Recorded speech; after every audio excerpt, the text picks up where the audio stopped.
Hey. Hi. Diary of a Wimpy Kid. Now, you're not wimpy.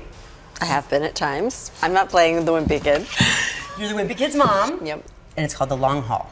Who's excited about the great Heffley road trip? Well, he is trying to get to this geek convention, so he sends us way off track by changing the GPS in the car, and when I find out, I get very upset. As a mother, going through this journey of the film, how did you change? He was exposed to a lot of food that I don't have him exposed to, and I was more relaxed. So we came up with some good boundaries where it was like, okay, you can have hummus and crackers, you can have fruit, and you can have a juice box, and you can have one other more naughty treat throughout the day. I'm sorry, hummus is on the do not fly list? Well, because we make homemade hummus at home, so this is like hummus that has all the salt. I'm not saying it's do not fly, I'm just saying it's more of a treat. So it's like a TSA high security. Exactly. I cannot imagine what you're eating at home. If that's, I mean, He eats really well, you know. We have steel cut oats for breakfast with some cabbage and umeboshi plum vinegar and flaxseed oil I make him. I didn't understand anything. Basically greens and whole grains. And then for lunch I make him like brown rice sushi with avocado and some beans and some like carrot sticks and vegetables. Like he needs to have vegetables, grain, and bean every day. Okay. And that's why he's so healthy and never has been on any medication and does not have to go to the doctor, and he's so healthy. So it's great. Doctors on the do not fly list. No, doctors are not on the do not fly list. They just doesn't need to go because he's so healthy. Ah, take that, doctors. Some steel cut oats and you're out of biz. Yeah, exactly. As if.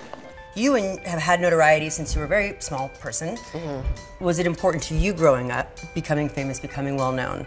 And how has that turned out?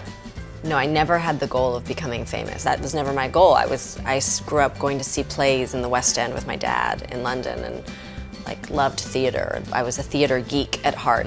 So when I became famous, it was very alarming and very confusing and very disturbing because I was a young girl turning into a woman.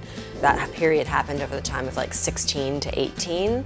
And that's like precious growing up time. And so it was very confusing and overwhelming and unnatural. If you had it to do again, would you have chosen a less recognizable existence? I can't say that. My life is what it is. You can only know the life you have, and I know that everything is meant to be the way it is. So I'm grateful for all the things that happened. I just didn't plan it that way. I didn't go into, you're asking about fame. I didn't go in going, I want to be famous. I want to be movies. I had no idea about any of that. I just was a little girl who was an actress. I wore a green t-shirt to every single audition. It was just acting. I was just a kid and I loved acting. It was very therapeutic, and by accident, fame came out of it. Did you ever keep a diary as a kid? Yes. What's the craziest thing you ever wrote down? I have no idea. How would I remember? I don't know. I remember mine. You do? I sure do. Tell. No. Did you ever feel when you were younger like a wimp? Lots. Junior high is rough, right? From 6th grade, 6th, 7th, and 8th were a little brutal. Then I felt better in 6th, 7th, 8th, 9th. Ninth grade. In high school, I felt better for some reason. Unwimpified. Yeah, I don't know why. Well, listen, I bet the answer lies somewhere in your film. Diary of a Wimpy Kid, The Long Haul. It's super fun. You'll just have a great time, and you're going to laugh your butt off. So if you want to have a great time, laugh your butt off. Yeah, butt free at the end. You just get up and there's no butt. It's been laughed off. Yep. I'm going.